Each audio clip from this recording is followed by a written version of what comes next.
قولي وسدد لساني واهدي قلبي بحق القرآن العظيم ورسول الكريم سيدنا محمد وعلى آله وصحبه أجمعين أما بعد. Alhamdulillah, kita bersyukur kehadirat Allah pada malam hari ini, tepatnya malam Kamis bulan Dzulqa'dah, kita dapat berkumpul kembali bertatap muka dalam satu majelis yang insya Allah majelis ini penuh dengan rahmat dan keberkahan dari Allah Subhanahu wa Ta'ala, yang insya Allah majelis ini penuh dengan ampunan, penuh dengan pengkabulan hajat bagi mereka yang punya hajat. Dan mudah-mudahan barakah dari majelis ini Allah angkat semua bala dan wabah yang ada di negeri kita khususnya dan di negeri kaum muslimin pada umumnya. Amin ya rabbal alamin. Salawat beserta salam semoga Allah curah limpahkan kepada junjungan kita baginda agung Nabi Muhammad sallallahu alaihi wasallam, juga kepada keluarganya, para sahabatnya, serta pengikutnya sampai yaumil qiyamah. Hadirin hadirat, muslimin muslimat rahimakumullah, kita lanjutkan pembahasan kitab Al-Isti'dad li Yaumil Ma'ad. Mudah-mudahan apa yang kita dengarkan pada malam hari ini membawa manfaat untuk kita semuanya. Amin ya rabbal alamin. Wa an Ali radhiyallahu anhu, dari sahabat Ali bin Abi Thalib karamallahu wajhah wa radhiyallahu anhu, semoga Allah Subhanahu wa taala meridainya. Al-buka'u ala salasati aujuh, nangis itu ada tiga sisi, ada tiga macam. Ahaduha, yang pertama, min khaufi adzabillahi ta'ala, yang pertama nangis karena takut azab Allah. Wasani, yang kedua, min rahbatis sakhati, yang kedua adalah nangis karena takut murka Allah. Yang pertama takut azab, yang kedua takut murka. Wasalits, yang ketiga, min khasyatil qati'ah, yang ketiga nangis karena takut putus hubungan. Maksud dari putus hubungan ini adalah min khaufil abdi anillah wa i'radihi ta'ala anhu. Ay min khaufil bu'di. Artinya takut karena jauhnya seorang hamba dari Allah, atau mungkin berpalingnya Allah kepadanya. Ada tiga jenis tangisan, tapi sing jelas tangisannya hafid orang mlebu meneh. Sebab tangisannya kita kadang-kadang faktor ekonomi, kadang-kadang karena meninggalnya seorang yang kita cintai, atau mungkin karena putus cinta. Yo ya, nggak masuk kategori ini nih. Fa'ammal awwalu, adapun yang pertama tadi nangis karena apa? Takut azab Allah. Fahuwa kafaratun lidzunub, maka tangisan yang pertama ini adalah penghapus dari dosa. Wa amma tsani, yang kedua apa? Nangis karena takut murka. Fahuwa taharatun lil uyub, yang kedua tangisan itu adalah penyucian dari segala aib atau kekurangan. Wa amma tsalitsu, adapun yang ketiga apa? Takut karena putus hubungan. Takut karena jauh dari Allah. Maka yang ketiga ini fahuwal wilayah ma'a ridhal mahbub. Ya, yang ketiga ini adalah al wilayah. Ya, wilayah apa? Wilayah ini wali sudah. Yang ketiga kalau kita bisa melakukan jadi wali, ma'a ridhal mahbub, disertai dengan keridhaan dari Allah Subhanahu wa taala. Fathamratu kafaratidz dzunub, adapun buahnya dari penghapusan dosa, tangisan yang pertama itu an-najatu minal uqubat. Buahnya apa? Dia akan selamat dari berbagai macam hukuman Allah. Selamat dari siksa. Itu tangisan yang pertama. Apa yang pertama tadi? Takut azab Allah. Apa yang dimaksud takut adab Allah? Hasilnya apa? Dia akan mendapatkan ampunan dari dosa. Buahnya apa? Buahnya adalah an-najatu minal uqubat, selamat dari berbagai macam siksa Allah. Wa thamratu taharatil uyub, dan buahnya suci dari segala kekurangan. Taharatul uyub berarti karena tangisan takut karena murka Allah. Buahnya apa? An-na'imul muqim wad darajatul ula. Buahnya adalah kenikmatan yang kekal dan derajat yang tinggi. Wa thamratul wilayah ma'ridul mahbub, dan buahnya al wilayah, ya, disertai dengan keridhaan Allah, husnul bisyarah minallah. Husnul bisyarah, baiknya bisyarah. Apa bisyarah, Fit? Artinya amplop-plok, matanya amplop-plok ya bisyarah. Husnul bisyarah, baiknya kabar gembira, ya, minallah, dari Allah Subhanahu wa ta'ala. Apa itu? Birridha, dengan ridho Allah, warru'yah, dan dengan melihat Allah nanti, ya, waziyaratil malaikah, dan berkunjungnya malaikat, waziyadatil fadilah, dan bertambahnya fadilah atau keutamaan. Jadi kalau mau dilihat derajatnya, yang paling tinggi adalah yang terakhir. Nangis karena apa? Takut jauh dari Allah Subhanahu wa ta'ala. Nangis karena takut pemutusan hubungan dari Allah Subhanahu wa ta'ala. Maka tangisan ini hadirin akan menghasilkan husnul bisyarah. Bisyarah niku kabar gembira. Bisyarah itu apa? Kabar gembira, ya. Jadi mulane kadang amplop diarani bisyarah karena yang dikasihkan membuat gembira. Cuman sing dimain kaya gawe sedih, arane itu bisyarah namanya. Ya, namanya bukan apa? Bukan bisyarah. Husnul bisyarah minallah, baiknya kabar gembira dari Allah Subhanahu wa ta'ala. Apa? Orang itu akan mendapatkan ridho Allah Subhanahu wa ta'ala. Kalau Allah sudah ridho hadirin, apapun yang kita lakukan, ya, pasti akan diberikan pahala oleh Allah Subhanahu wa ta'ala. Wis gampangannya kayak gini.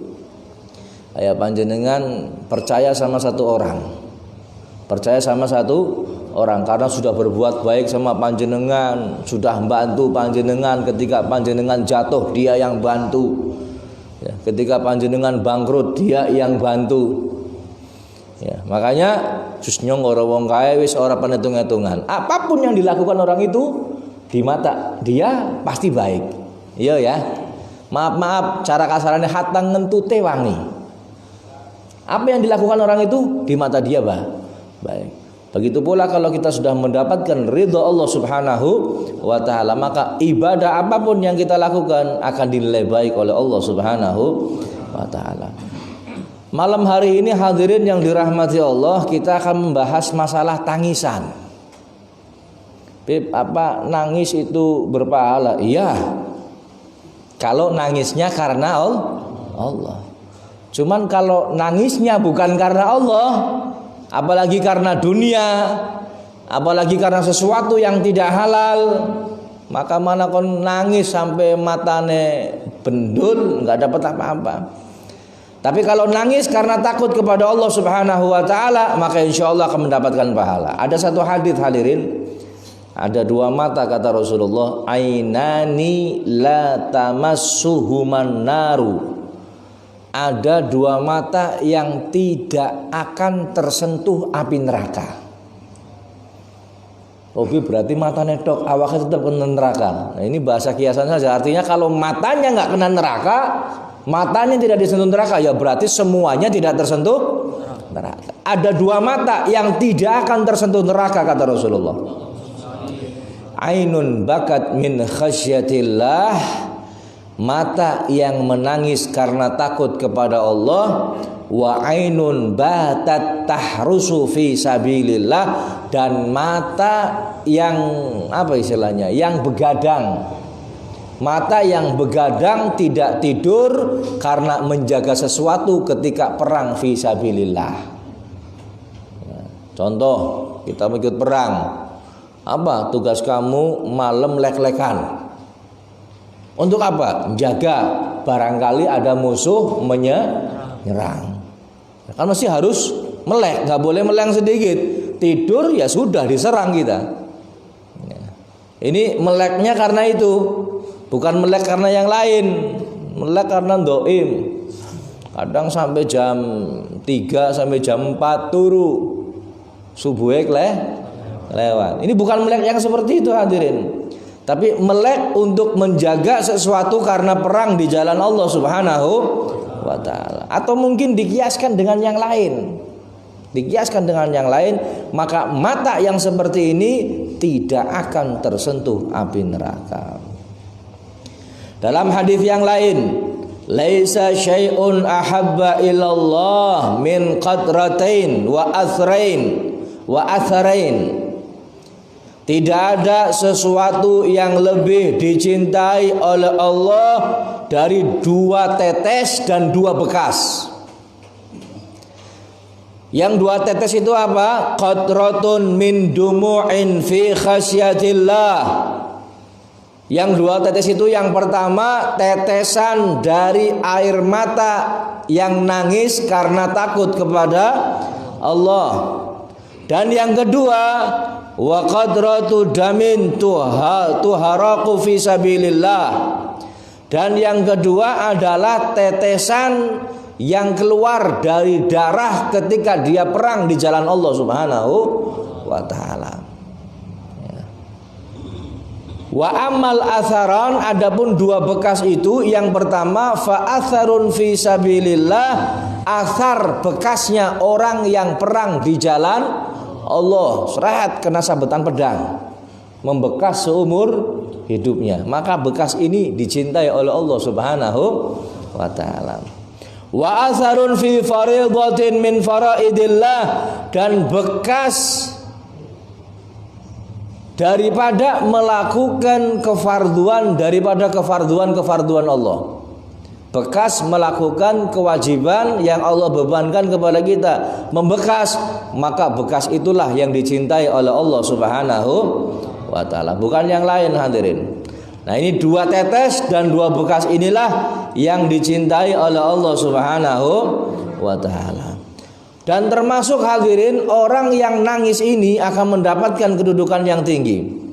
Salah satunya adalah sebagaimana yang disebut dalam hadis Nabi Muhammad, sab'atun yudhilluhumullahu fi dhillih.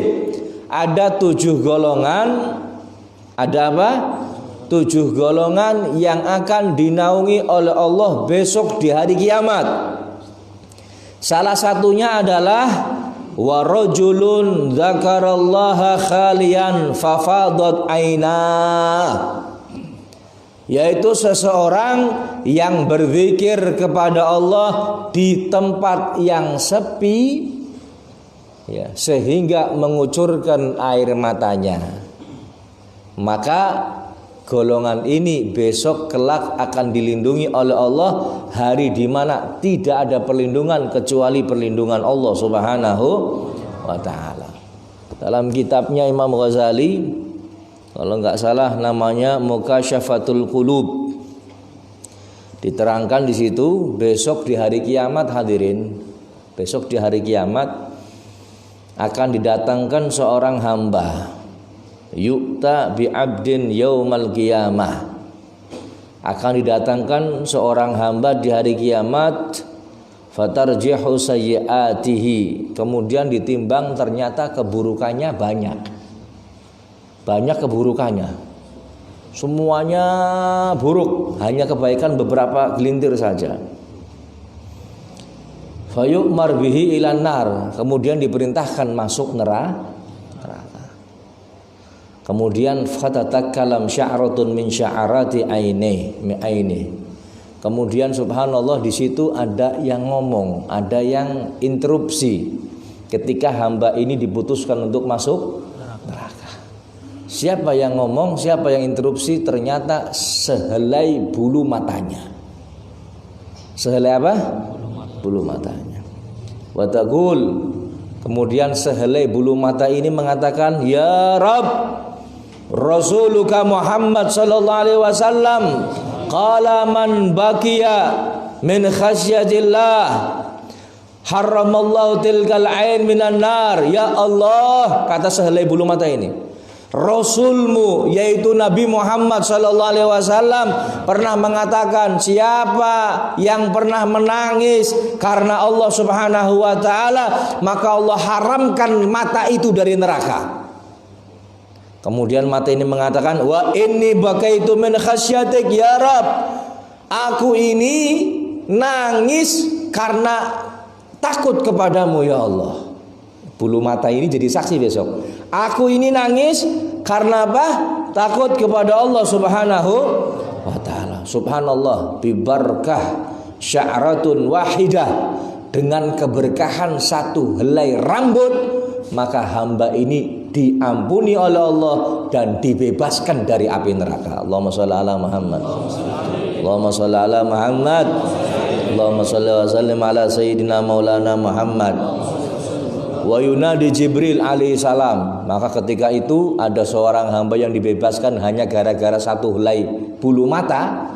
Jibril langsung gawe pengumuman, ya, kalau sekarang mungkin bikin selebaran, viralkan di medsos. Apa katanya? Naja fulan bin fulan bi sya'ratin wahidah, telah selamat fulan bin fulan sebab satu helai rambut, kata malaikat Jibril. Diumumkan semuanya, telah selamat fulan bin fulan, fulan bin fulan selamat, fulan bin fulan selamat gara-gara sehelai rambut bulu matanya. Makanya hadirin, nangis ini bukan perkara ringan, bukan perkara enteng. Orang yang nangis benar-benar takut kepada Allah, maka pahalanya besar.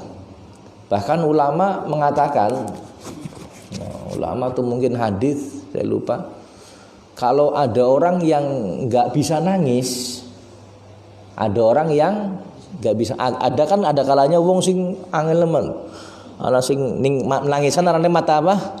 Mata yuyu ya. Ning orang nangisan arane mata apa? Hah?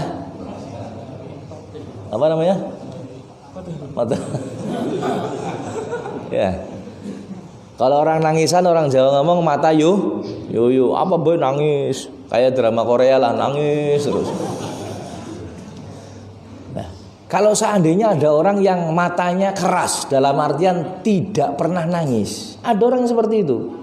Delenggi orang nangis, maka hati-hati. Maka kata ulama, kalau bisa malah cari cara bagaimanapun supaya matanya bisa nangis. Kenapa? Karena orang yang nggak bisa nangis bahaya, berarti atine atos, hatinya apa? Keras. Makanya bagaimanapun caranya dinangis-nangis nah. Entah aku ngedelang film India karo ngiris bawang bu apa wis. Tapi aja ngedelang film India. Apa sudah yang sekiranya bisa membuat kita itu menangis. Sekalipun pura-pura. Pertama pura-pura nggak apa-apa daripada nggak pernah nangis sama sekali. Daripada nggak pernah nangis sama sekali. Sekalipun pura-pura, usahakan supaya mata kita pernah nangis. Caranya bagaimana? Caranya terserah panjenengan sudah. Ya, pokoknya sing paling manjur ta karo ngoceti bawang, paling manjur gue. Bukan ngoceti kulitnya, ngerajang bawangnya. Ya, ngrewangi ibune sampean atau bojone sampean. Rajang, kalau bisa cerita sing sedih-sedih kalau nangis. Wis ya anu mbok apa sing penting nangis. Pura-pura mbok apa yang penting nangis. Iya benar, ini enggak guyonan, artinya harus nangis. Harus pernah nangis mata kita. Kalau enggak pernah nangis bahaya. Ya, nanti kalau sudah pura-pura bisa nangis, alhamdulillah. Lanjutkan kita nangis mungkin menyesali dosa-dosa kita. Atau mungkin menyepelekan Allah, atau mungkin menjauhi syariat Allah, atau mungkin meninggalkan perintah Allah, atau mengerjakan larangan Allah. Nangis kita kepada Allah. Maka tangisan ini besok akan menjadi saksi kita di hadapan Allah Subhanahu wa ta'ala. Mudah-mudahan hadirin, tangisan kita ini membawa manfaat. Allahumma amin ya robbal. Sing durung tahu nangis, silahkan mulai malam ini belajar nangis. Belajar apa? Bib nyong nangis, bib biasa ngelapa. Dong orang duit itu soal apa-apa. Tapi aja terus-terusan. Ning terus-terusan berarti kita nangisnya karena dunia, bukan karena akhirat. Ini masalah tangisan. Mudah-mudahan bermanfaat untuk kita semuanya. Amin ya rabbal alamin. Kita lanjutkan hadirin pelajaran fikih yang banyak ditinggal atau banyak tertinggal. Kemarin bab apa? Masalah waktu sholat apa? Sholat asar sudah selesai ya. Yang ketiga as-salatu tsalitsah, yang ketiga al-maghrib. Salat maghrib. Lughatan waktul ghurub. Maghrib disebut maghrib secara bahasa adalah waktu terbenamnya matahari. Ya. Maghrib disebut maghrib karena apa? Karena terbenamnya matahari. Terbenam itu bahasa Arabnya ghurub. Ya, ghurubus syams, terbenamnya matahari. Maka maghrib ini disebut dengan kata maghrib karena disitulah terjadi terbenamnya matahari. Waktuha wahia aqsaru sholawati waqtan. Dan sholat maghrib ini sholat yang paling pendek waktunya. Ini perhatikan imam masjid sama tukang adzan, perhatikan baik-baik. Maghrib jangan sampai telat. Sebab kalau telat yang dikhawatirkan waktunya masih boleh untuk sholat. Cuman di situ ada kemakruhan. Nah, kita harus tahu mana waktu yang fadilah. Sebab waktunya maghrib hanya satu. Fadilah, ikhtiar, waktu jawaz satu waktu, yaitu waktu fadilah. Adzan, ya. Kemudian kita melakukan asbabus sholah, menjawab adzan, toharoh, nutup aurat. Maka kita sholat itu waktu fadilah. Ikhtiarnya sama dengan waktu fadilah. Jawaznya sama dengan waktu fadilah. Ya. Kalau sampai keluar dari waktu fadilah, berarti kita masuk waktu makruh. Ya, kalau makruh berarti lebih baik ditinggal. Loh Beb, saya terlambat karena ini waktu tetap kerjakan. Harus malah dikerjakan. Cuman nggak dapat pahala awal waktu, pahala sholat pada waktunya. Pun kita bahas dulu. Waktuha yadkhul bi ghurubi kursi syamsi. Awal waktunya maghrib itu dengan terbenamnya bulatan matahari. Bulatan mata terbenam seluruhnya, maka masuk waktu maghrib. Wa yakhruju bi ghurubi syafaqil ahmar wa huwal humratu fil ufuq. Dan waktu keluarnya atau selesainya sholat maghrib adalah dengan terbenamnya mega merah. Dengan terbenamnya apa? mega yang warnanya merah. Wa huwal khumratu fil ufuq, yaitu kemerah-merahan yang ada di ufuk, di langit.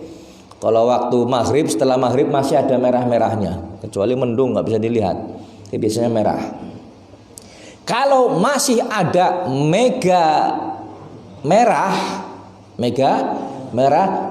maka masih masuk waktu maghrib. Kalau sudah terbenamnya mega merah, maka berarti sudah masuk waktu isya. Paham ya? Jadi kalau masih ada, isya abang-abangnya, berarti masih bisa untuk sholat maghrib. Tapi nanti juga kalau seandainya kita mengerjakannya nggak ada udzur, diakhirkan masuk waktunya waktu makruh, berarti kita luput dari keutamaan waktu sholat. Atau mungkin bahkan kita mengerjakannya beberapa menit sebelum masuknya waktu isya, ketika maghrib baru 1 rakaat, kemudian keluar dari sholat isya atau keluar masuk sholat isya, berarti waktunya waktu haram, dosa kita. Sholatnya tetap wajib, cuman dosa kita. Na'udzubillahi min dzalik. Kita bahas hadirin yang dirahmati Allah. Yang perlu kita ketahui hadirin, keluarnya waktu maghrib itu dengan terbenamnya mega merah, ini pendapat Imam Syafi'i yang qadim, pendapat terdahulu dulu, qaul qadim namanya. Wa fil madhab al-jadid, sedangkan di madhab yang baru, madhab atau pendapat yang baru, anna waqtal maghrib qasir, sesungguhnya waktu maghrib itu sangat pendek. Ya, makanya kalau bisa kita jangan mengakhirkan. Dan kalau bisa maghrib nggak usah puji-pujian, nggak usah apa? Puji-pujian. Ya, kecuali mungkin sebentar saja sambil nunggu orang. Lah yang mau sholat ya juga harus tahu diri, tahu kalau waktunya maghrib ini sebentar, jangan terlambat ketika sampai di masjid kalau bisa sebelumnya. Ya, makanya ini tukang adzan ataupun imam yang ada di sholat maghrib jangan terlambat, karena kalau terlambat yang dikhawatirkan luput dari fadilahnya awal waktu sholat maghrib. Bagaimana pendeknya? Seberapa pendeknya? Wa huwa biqadri ijabatil muadzin. Pendeknya waktu maghrib ini sekiranya yang pertama menjawab adzan, yang kedua wasatrul aurah, yang kedua menutup aurat, yang ketiga watoharoh, yang ketiga adalah bersuci, yang keempat wassalatu biqadri khamsi rakaat, dan yang keempat adalah sekiranya selesai itu semua kemudian melakukan sholat 5 rakaat, wakila biqadri sab'i rakaat, atau ada yang mengatakan 7 rakaat. Ya. Ini pendeknya waktu sholat maghrib. Ini madhab yang baru, madhab yang baru. Walakin akan tetapi hadirin, akan tetapi pengikut madhab Imam Syafi'i atau Syafi'iyah ini lebih memilih madhab yang qadim, qaul qadim atau qaul terdahulu, liquwatid dalil fihi, sebab kuatnya dalil di dalamnya.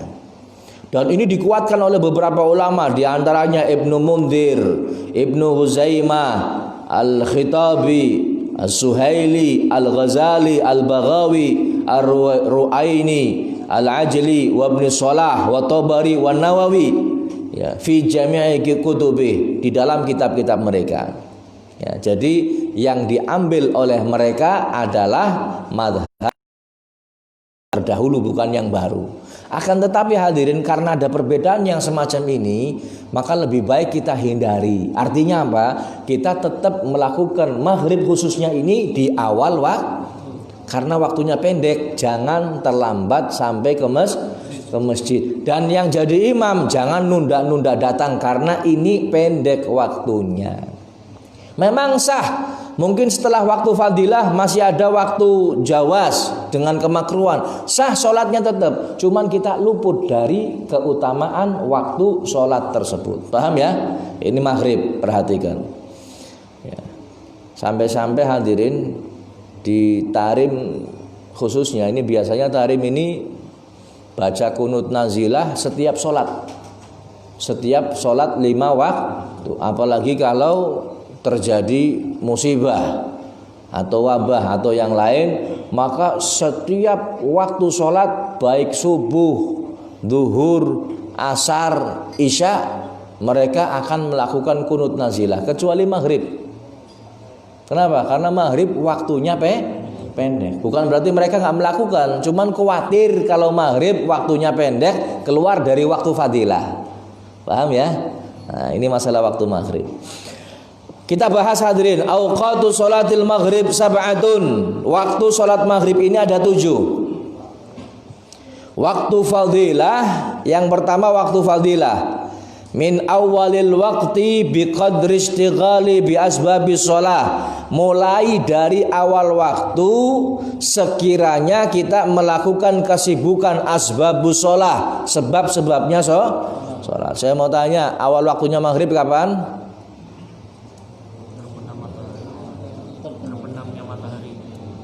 Bi ghurubi qursyis syams, dengan terbenamnya bulatan matahari. Jadi bulatannya penuh terbenam, bukan terbenamnya matahari saja.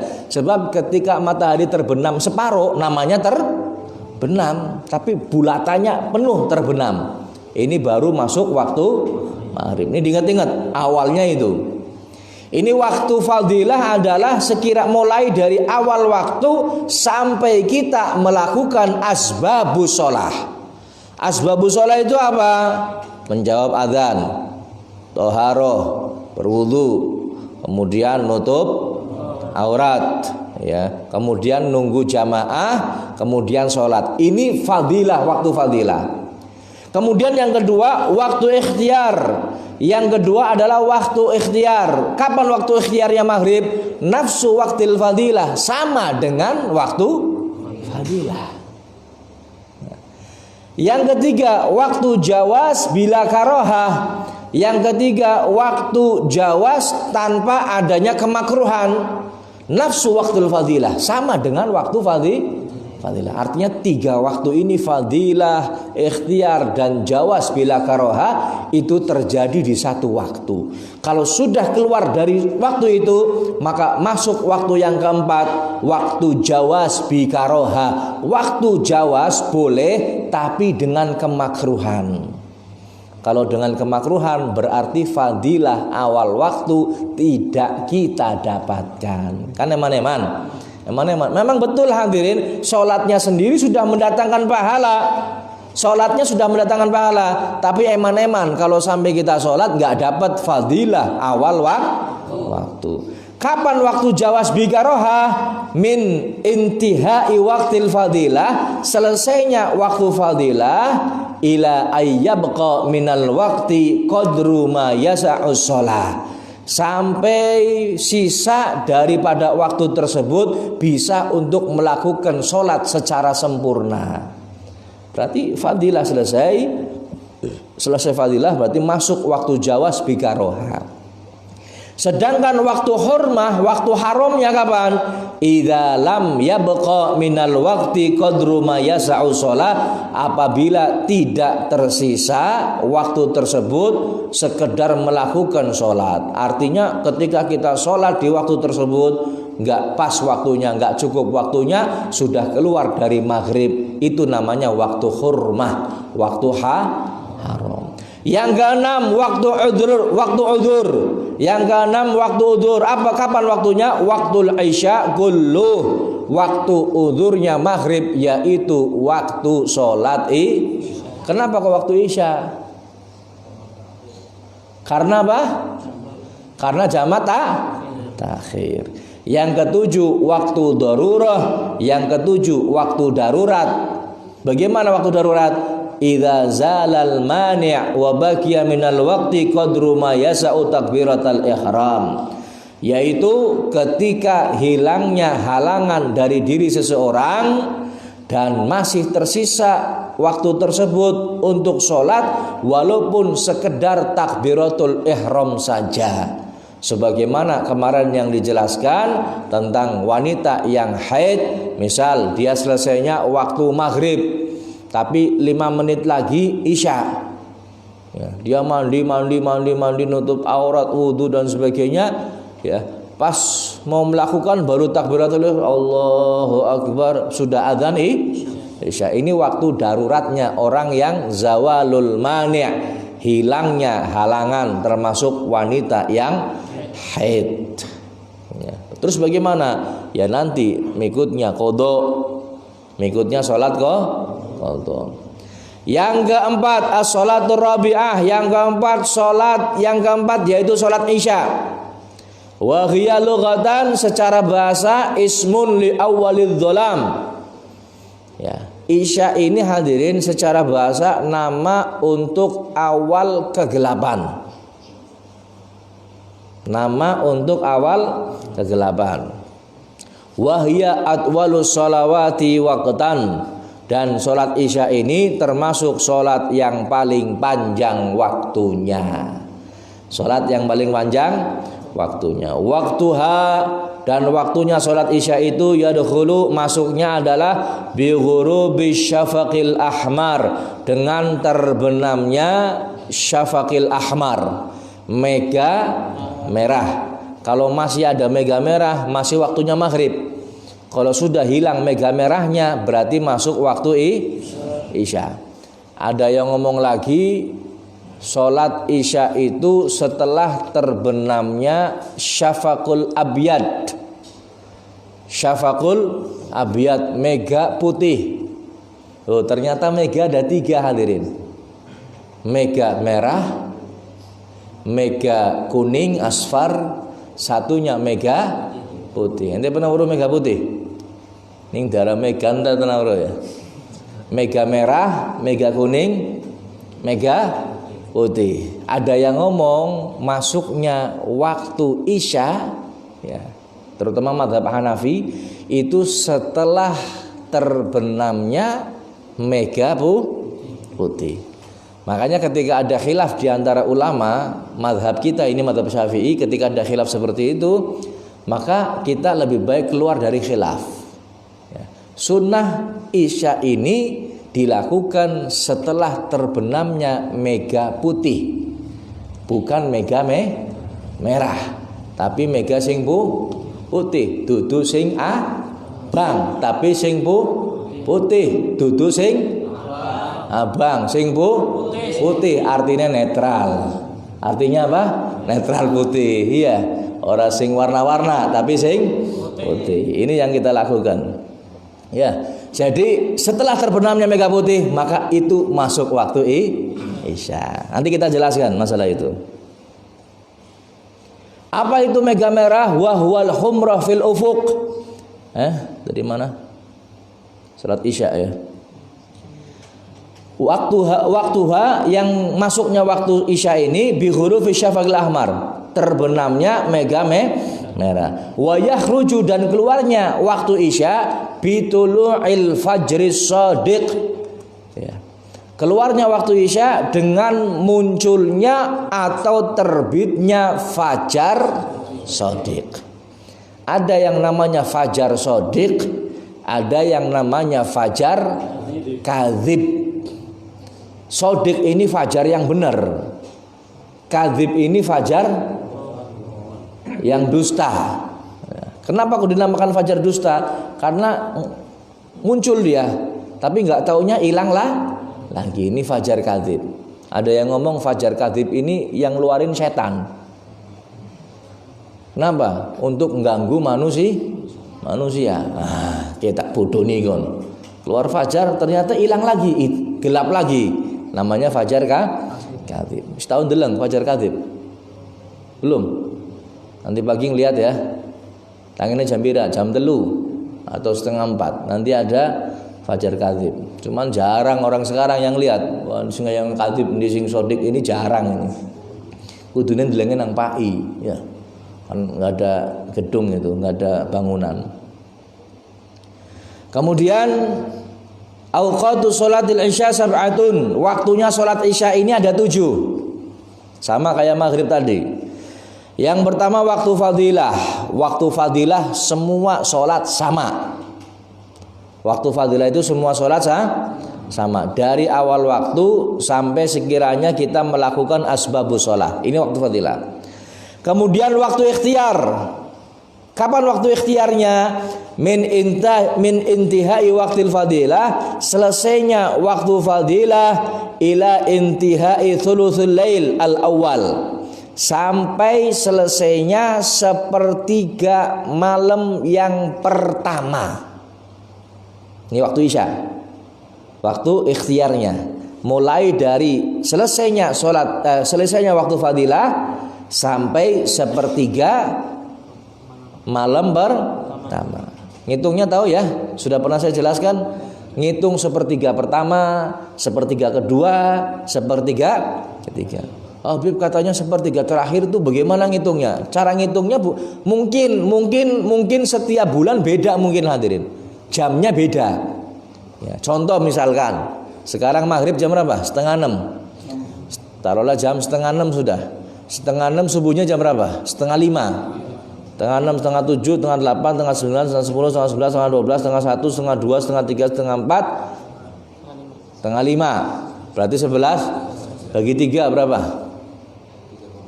3,5 atau 3,2 atau 3,3 sudah.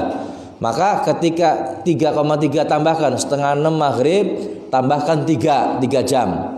6:30, 7, 8, 9,3, misalkan 9 kurang 1/4. Berarti dari maghrib sampai jam 9 kurang 1/4 itu sepertiga malam pertama.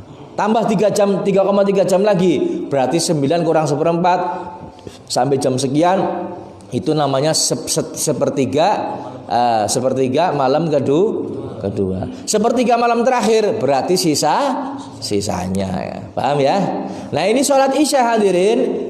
Waktu ikhtiarnya mulai selesainya waktu fadilah sampai sepertiga malam pertama. Wakila, ada yang ngomong ila nisfil lail. Ada yang ngomong sholat isya itu waktu ikhtiarnya sampai pertengahan malam. Ada yang ngomong ulama ini. Kalau pertengahan ngitungnya bagaimana, Bib? Tadi ngitungnya sama, 11 jam bagi 2. Berapa? 5,5 jam. Berarti 5:30 maghrib, 6:30, 7:30, 8, 9:30, 10:30, 11 jam 11. Berarti setelah jam 11 ini berarti sudah masuk nisful lail, pertengahan malam. Berarti jam 11 ini pertengahan. Enggak mesti jam 12 hadirin. Enggak mesti jam, ini maghrib jam 5, mungkin jam setengah 11 baru pertengahan sudah pertengahan malam. Jadi midnight itu bukan jam 12 kalau dalam hitungan kita. Lihat maghribnya kapan, subuhnya kapan. Separohnya itu berarti nisful lail. Ada yang ngomong waktu ikhtiarnya isya ini separoh malam. Jadi kalau ada orang ngerjain sholat isya jam 10, itu masih masuk waktu ikhtiar. Waktu ikhtiar itu apa, Bib? Waktu ikhtiar itu waktu yang dipilih oleh syariat ketika orang tidak mau mengerjakan di waktu fadilah. Boleh, Bib? Ya boleh. Dapat pahala. Sebab ada ulama yang mengatakan waktu fadilah, ikhtiar dan jawaz ini awal waktu hadirin. Makanya orang yang mengerjakan di waktu itu masih dapat pahala awal waktu. Mulanya jadi ece. Nah, ini kalau sudah ngerti ilmunya enak hadirin. Enak. Man sholat jam berapa aja ada seperti ini hadirin. Ada kejadian dulu kejadian. Mungkin karena orang pahamnya awal waktu seperti ini harus sholat, nggak boleh melakukan pekerjaan apapun. Ceritanya ada kiai, ada ulama, ada syekh sedang belajar seperti ini. Ya, mulai ba'da zuhur, mulai mungkin jam 2, menjelaskan tentang ilmu agama dan sebagainya, masuk waktu asar. Syekh ini tetap melanjutkan pelajarannya, sampai sekiranya mungkin setengah jam setelah adzan asar. Ada orang protes, depan saya ini protesnya. Nah, saya lihat sendiri orangnya. Protes, wah kamu nggak bener. Kon ngajar, apa kamu ceramah, tapi kamu meninggalkan awal waktu. Kamu ajaran dari mana? Kon jangan-jangan sing setan gitu. Ini syekhnya ini ketawa. Akhirnya ditanya, wahai Ami, saya mau tanya, sholat di awal waktu hukumnya apa? Wajib atau sunnah? Ya hukumnya sunnah memang betul. Cuman kan sholat nggak boleh dicambi dengan pekerjaan apapun. Terus saya mau tanya lagi, Ami, menuntut ilmu hukumnya apa? Wajib. Wajib. Awal waktu apa hukumnya? Sunnah. Mana yang kita dahulukan, wajib atau sunnah? Ya orang jawab. Wah, kon dasar ditinggal ya. Nah, ini makanya kalau kita belum ngerti ilmunya hadirin, jangan sok-sokan ngomongi orang. Jangan sok-sokan ngomongi orang. Kalau ada orang misalkan nih, waktu sholat masih terus ngaji, ente gari apa istilah tinggal diem saja, kalau nggak ngerti diem saja aja. Wah, berarti wong orang bener ki. Masa sholat ditinggal? Nah, ini nggak ngerti ilmunya. Tapi kalau sudah ngerti ilmunya, oh iya ternyata ini dan sebagainya. Dan ada waktu sholatnya pun demikian. Isya pun sholatnya jam 8, jam 9. Nabi Muhammad juga pernah mentakhirkan waktu Isya hadirin. Dan juga pernah mentakhirkan waktu duhur. Pernah mentakhirkan waktu apa? Duhur sampai hampir asar. Ibrod namanya. Ya, nunggu cuaca supaya agak dingin. Situasinya agak dingin. Ya. Pun, ini waktu ikhtiar. Kemudian waktu jawas bila karohah, waktu jawas tanpa adanya kemakruhan. Apa? Min nihayati thulutsil lail al-awwal, dari selesainya sepertiga malam pertama, ila tulu'il fajril kadzib, sampai munculnya fajar kadzib. Nanti akan kita jelaskan fajar sodik apa, fajar kadzib itu apa. Sampai munculnya fajar kadzib, ini waktu jawas tanpa adanya kemakruhan. Artinya boleh saja. Sebelum fajar kadzib, misalkan fajar kadzibnya itu jam adanya 4:30 misalnya. Fajar kadzib muncul jam 4 kurang seperempat, ya. Jam 4 kurang seperempat, kita ngelakuin sholat isya jam 2 nggak ada masalah. Ya, boleh. Cuman kita akan ketinggalan fadilahnya waktu atau awal waktu sebagaimana yang disebut oleh Nabi kita Muhammad sallallahu alaihi wasallam.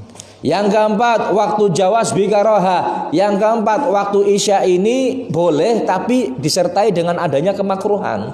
Apa? Min tulu'il fajril kadzib, munculnya fajar kadzib, ila ayyabqa minal waqti qadru ma yas'u shalah, sampai tersisa waktu untuk mengerjakan sholat.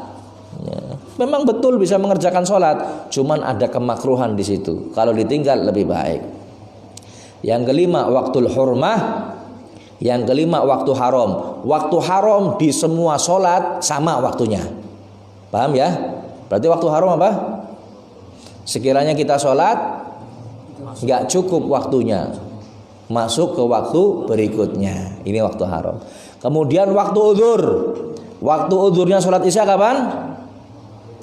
Waktu maghrib, karena bisa dijamak takdim. Yang ketujuh, waktu darurah. Waktu darurah juga sama seperti waktu-waktu sebelumnya. Artinya dia ini hilang halangannya, kemudian tersisa waktu walaupun hanya sekedar untuk takbiratul ihram saja. Berikutnya hadirin, al-ashfaqu thalathah. Yang namanya ashfaq, ya, mega itu ada 3. Ahmar, merah. Asfar, kuning. Abyad, putih. Ada merah, ada kuning, ada putih. Jadi mega tidak selalu merah hadirin. Mega tidak selalu merah. Ada yang kuning, ada yang putih. Kayak lagu tadi. Wa yundabu takhiru salatil isya ila ghurubi syafaqil abyad wal asfar. Dan sunnah hadirin mengakhirkan waktu, sekalipun dalam mazhab kita terbenamnya mega merah sudah masuk waktu isya. Cuman sunnah bagi kita untuk mengakhirkan sampai hilang semua itu mega. meganya hilang semua, baru kita sholat apa? Sholat isya, ditakhirkan sholat isyanya sampai, sebab apa? Ada yang mengatakan innas sholatal isya yadkhulu waqtuha bi ghurubi syafaqil abyad. Sesungguhnya sholat isya masuk waktunya kapan? Ketika terbenamnya mega putih, menurut pendapat Imam Abu Hanifah atau madhab Hanafi. Kalau kita cukup terbenamnya mega merah sudah masuk waktu cuman sunnah diakhirkan supaya keluar dari khilaf. Paham ya? Wallahu a'lam. Adzan.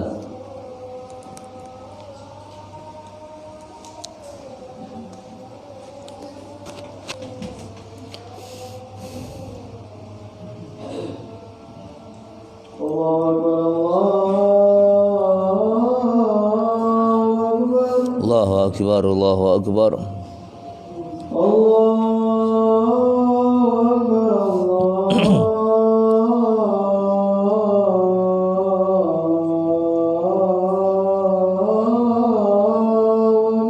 Allahu akbar, Allahu akbar.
Sebelum kita lanjutkan hadirin, pertama kita baca Fatihah dengan niat untuk kesembuhan mereka yang sedang sakit.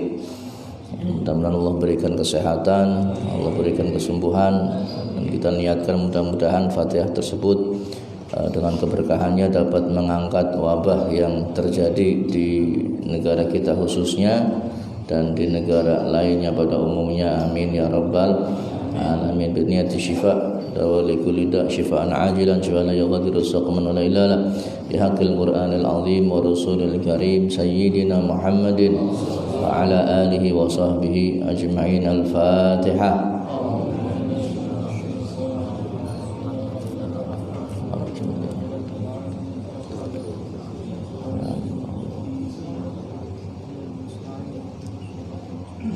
Yang kedua, ngaji malam Sabtu, insyaallah mulai ba'da sholat isya. 7:30 sudah mulai pembacaan azkar, pembacaan zikir dari Ratibul Attas, kemudian wirid Sakron dan Nawawi ya.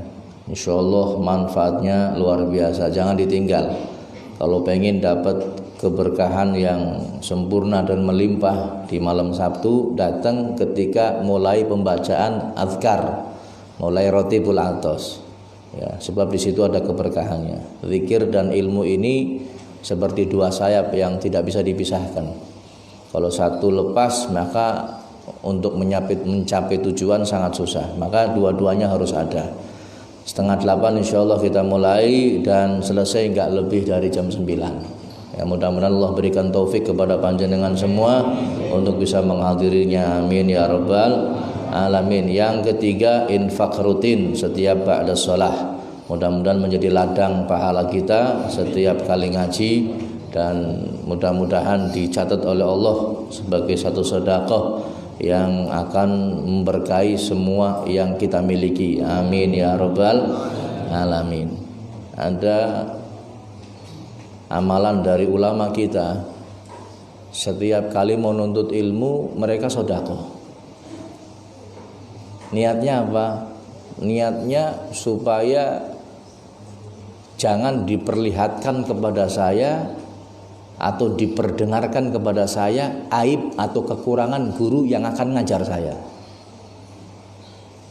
Sebab ada kalanya hadirin, ada orang yang hatinya ini atau mungkin dirinya karena mungkin saking kotornya nggak mau nerima kekurangan orang lain. Kalau ada seorang ulama kemudian terlihat aibnya di mata kita, langsung jatuh di mata kita. Ini karena sebenarnya itu bukan kesalahan, sebenarnya karena kotornya hati kita. Makanya Imam Syafi'i, Imam Nawawi dan lain sebagainya ketika nuntut ilmu sedekah. Niatnya apa? Supaya saya nggak melihat dan mendengar aib guru saya. Kalau sudah lihat ada kekurangannya, mesti kita akan apa? Kurang hormatnya, kurang yakinnya. Nah, ini kalau sudah kurang yakin, maka nggak ada manfaat ilmu kita, ya kan?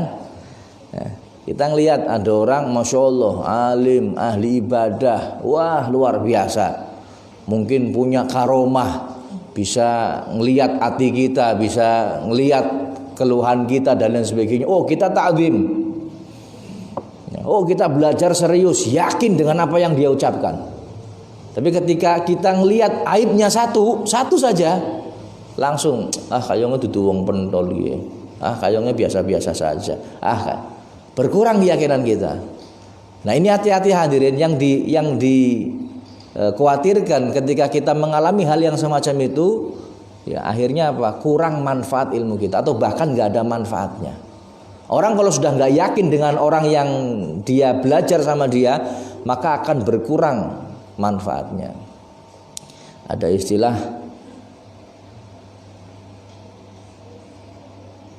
wa kullu man lam yastaqid lam yantafi', kalau nggak salah. Dan setiap orang yang yakin maka akan mendapatkan manfaat. Ya.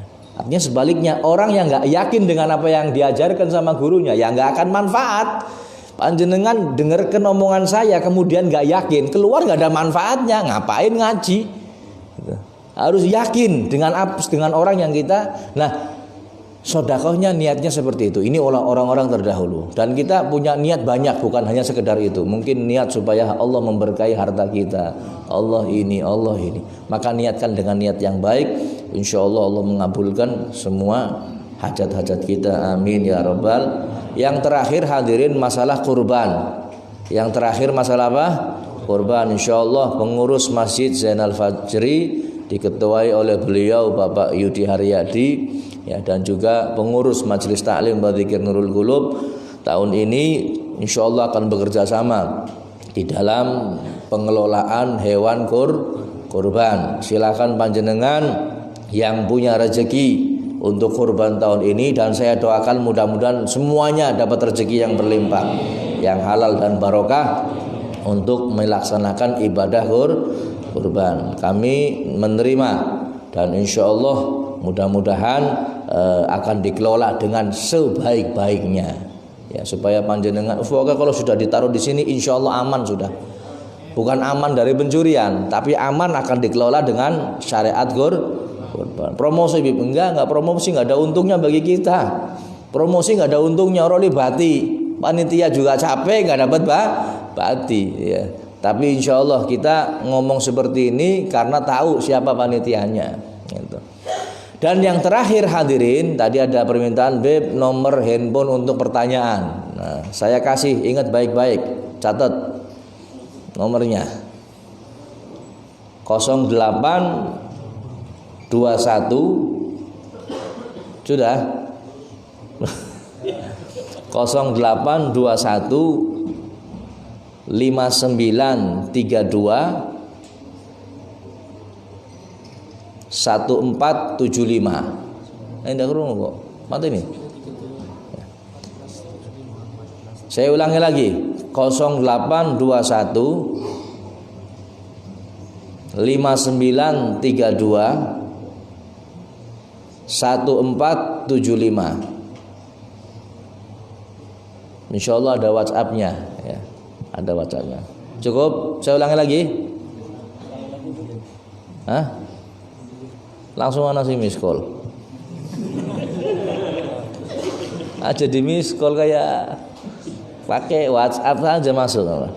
0821 5932 1475. Insyaallah barangkali saya bisa jawab, nanti akan saya jawab ya. Silahkan nomor handphone ini ditaruh di grup atau mungkin di streaming. Barangkali ada yang mau tanya dengan apa yang kita pelajari pada malam hari ini atau malam-malam sebelumnya. Terima kasih. Mudah-mudahan manfaat. Assalamualaikum warahmatullahi wabarakatuh.